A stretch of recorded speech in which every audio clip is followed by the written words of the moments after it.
Assalamualaikum warahmatullahi wabarakatuh. Video ini akan menyampaikan mengenai kisi-kisi ujian tengah semester Pendidikan Kewarganegaraan tahun 2026 pada mahasiswa semester 2 Prodi Teknik Industri, Informatika dan Pertambangan. Saya akan menjelaskan agar mahasiswa lebih memahami kisi-kisi yang saya sampaikan.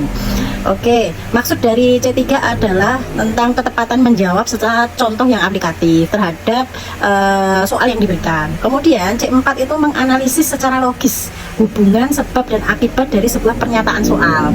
Kemudian C5 itu tentang argumen secara kritis. Jadi kalian mengargumentasikan, mengeluarkan pendapat dan menganalisa isi pikiran mengenai soal serta bagaimana sih penilaian kalian tentang soal tersebut. Sedangkan yang dimaksud C6 itu bagaimana sih kalian itu mengkreativitaskan sebuah soal ke dalam kehidupan atau solusi yang nyata gitu ya. Jadi ini adalah level kriteria taksonomi Bloom C3 sampai C6 di soal yang saya buat. Ada 10 soal. Yang pertama adalah tentang bagaimana ya, jelaskan pendidikan kewarganegaraan sebagai bentuk smart and good citizen. Nah, di sini diterapkan dalam kehidupan sehari-hari itu seperti apa. Kemudian yang kedua itu tentang menganalisa urgensi pendidikan kewarganegaraan di tengah tantangan globalisasi dan perkembangan teknologi. Kemudian yang ketiga itu tentang identitas nasional. Kemarin kita sudah bahas kan identitas nasional itu seperti apa. Nah, ini berikan contoh yang dapat diterapkan di kehidupan masyarakat. Kemudian soal yang keempat itu menganalisis tentang lunturnya identitas nasional. Nah, faktor-faktornya itu apa yang membuat luntur identitas nasional. Kemudian soal yang kelima itu tentang fungsi konstitusi dalam mengatur kehidupan bernegara.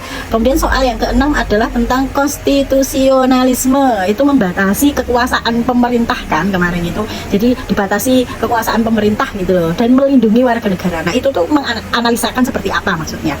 Kemudian soal yang ketujuh itu tentang studi kasus ya, tentang hak dan kewajiban warga negara, yang tentunya ini sebagai seorang mahasiswa ya, yang bebas mengeluarkan pendapat gitu ya di kampus ya ini. Nah, tapi mahasiswa tersebut itu baik. Soal nomor 7 tentang hak dan kewajiban warga negara. Di sini soalnya tentang studi kasus ya, bagaimana seorang mahasiswa itu kan memiliki kebebasan dalam berpendapat ya di kampus, akan tapi mahasiswa tersebut itu tidak menghormati peraturan yang ada gitu. Nah, itu jelaskan gitu ya. Kemudian soal yang ke-8 juga sama tentang studi kasus ya. Di sini kalau yang ke-7 kan di kampus. Nah, yang ke-8 itu di tengah masyarakat gitu ya. Di tengah masyarakat itu menuntut hak dan kewajiban. Nah, analisalah gitu ya dalam kondisi sosial masyarakat itu seperti apa. Kemudian soal nomor 9 itu tentang agent of change ya, evaluasilah, yaitu mengevaluasi peran mahasiswa nih di era modern dalam menjaga kewarganegaraan itu seperti apa. Kemudian soal ke-10 ini kan kreativitas ya. Jadi kalian itu membayang-bayangkan sekreatif mungkin gitu ya. Bagaimana sih membuat program atau kegiatan yang konkret di kampus yang tentunya tentang materi-materi yang saya ampu. Contohnya tentang hak dan kewajiban, identitas nasional, sikap cinta dan tanah air. Itu ada 3 ya, di sini ada 3. Nanti silahkan buat satu saja program yang bisa kalian terapkan di kampus gitu ya. Ini kan ada 3 nih, tapi pilih satu saja.